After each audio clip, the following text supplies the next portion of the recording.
Kennedy. Thank you, Mr. Chairman. I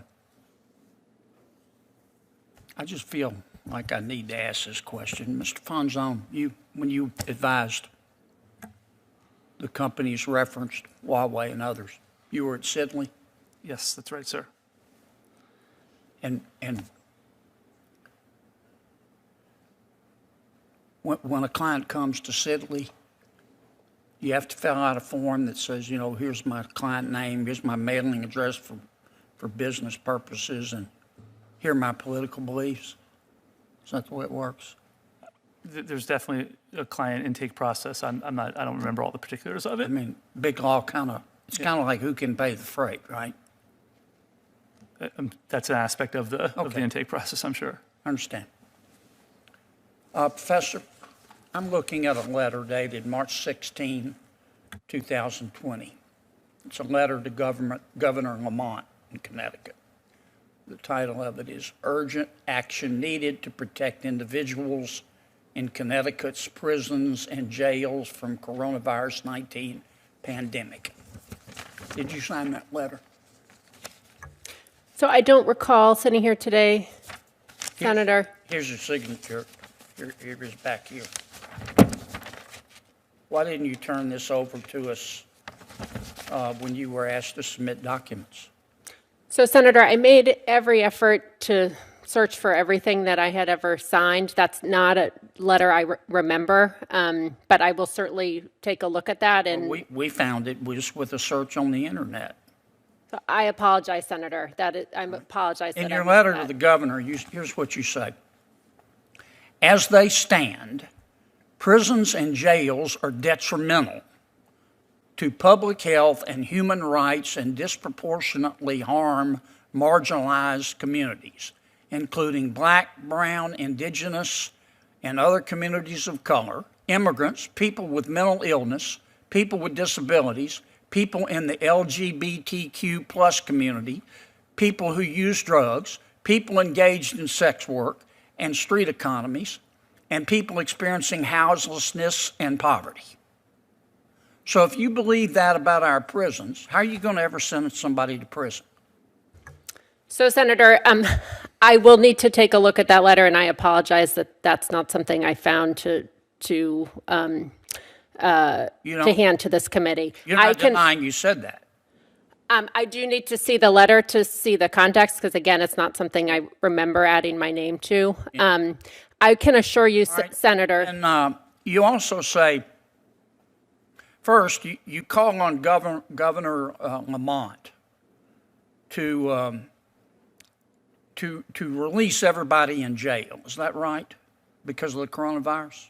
So again, Senator, I would need to see that letter in front of me. It certainly was not. You can find it just put your name into Google. You'll find it in about 3 nanoseconds. I will, Senator. I can assure you that You said in your letter, Professor, we call on Governor Lamont, state of Connecticut, and all Connecticut jurisdictions to immediate release to the maximum extent possible people incarcerated pre-trial and post-conviction. And then you go on to say, talking once again about our jails, the global COVID-19 pandemic is throwing into sharp relief the untenable state of our penal system and the need for sustained action to shrink its scale, shrink its size, and shrink its scope. You sound here like the district attorney in San Francisco. If you believe that, how are you going to ever send us anybody to jail, Professor? I can assure you, Senator, that I understand the role of the judge, and that I can assure you prison time is an appropriate sentence in That's many not what cases. you say here to the governor. You wrote the governor. This isn't some DoorDash delivery guy. You wrote the governor of your state 3 years ago. So again, Senator. You were in law school. So again, Senator, I would need to look at the letter. It sounds like it was written at the height of the pandemic, where governors were looking for. You also wrote the governor, you said, people over the age of 55 are at the greatest risk for COVID-19, but also pose the least public safety risk to our communities. People in this age group can and should be released immediately to mitigate the spread of COVID-19. You think the governor just, if you're over the age of 55, he should have let everybody go? No, Senator, that's not a position. That's what you said. Okay. Here it is, biggest house. Again, Senator, I will look at that letter. I can assure you that. Find it on Google, Professor. You also say Governor Lamont should issue an executive order to direct the state's attorney offices and law enforcement entities, including the town and city police departments, and any federal law enforcement entity operating within the state to immediately cease adding to the incarcerated prison population given the high risk of infection posed by the population increase. You asked the governors to tell every law enforcement official in the state to stop arresting people and putting them in jail, didn't you?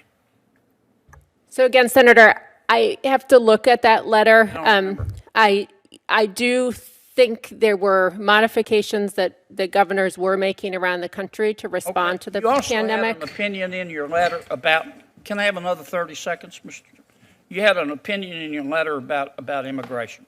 You said immigration detention poses the same health risk to jails and prisons, and Connecticut law enforcement must stop feeding people into the unsafe and inhumane immigration detention system. Then you say Governor Lamont should release all individuals currently in state custody who are awaiting transfer to ICE custody, and the governor should declare a moratorium on all such future transfers. How, if somebody is in our country illegally and commits a crime, are you going to put them in jail if you believe this about immigration? Senator, I can assure you, were I so fortunate to be confirmed, I would treat crimes seriously. That's not what this letter says, Professor, and it was 3 years ago. Wasn't when you were in law school, and you didn't turn it over to us. We had to find it on our own. Senator, the chair has been generous in time. I think you've had